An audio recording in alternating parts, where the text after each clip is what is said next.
People are still recovering from last month's winter storm and power failure. Lawmakers are now in the process of passing legislation to reform the electric grid process so that this will not happen again.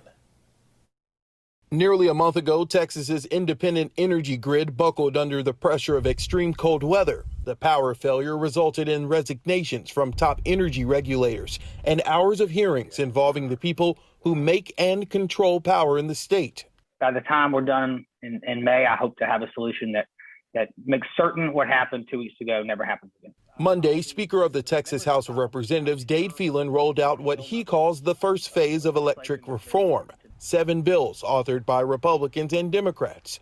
One would require all board members of ERCOT, the agency that manages the grid, to be Texas residents. Last month, 5 out-of-state board members, including the chair and vice chairman, resigned. Other bills may be more difficult and very expensive to implement. They include ordering pipeline operators to make sure equipment can withstand bad weather and requiring all plants to withstand extreme cold, something that was only recommended after the 2011 winter storm. Who pays for all of this? All those recommendations cost a lot of money.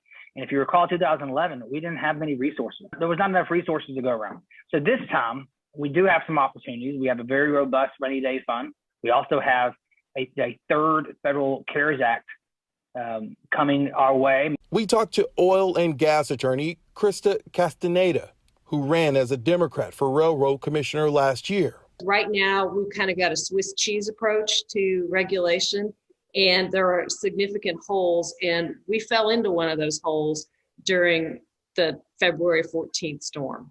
Castaneda says there needs to be more oversight and, in her opinion, the creation of another agency. Some of the ideas are good ones, but they don't go far enough. I think we really need to rethink how Texas gets its energy and produces its energy and uses its energy now and in the future from beginning to end. As to when lawmakers will start debating on these bills. These bills are immediately available to be referred to committee and heard, and time is of the essence. We are only in session until the end of May. So we need to have a thoughtful approach, but we also need to be very deliberate and have some sense of urgency. The deadline to file bills in the State House is Friday. More than 3,500 bills have already been filed so far, but the Speaker says the priority this session will be COVID and energy.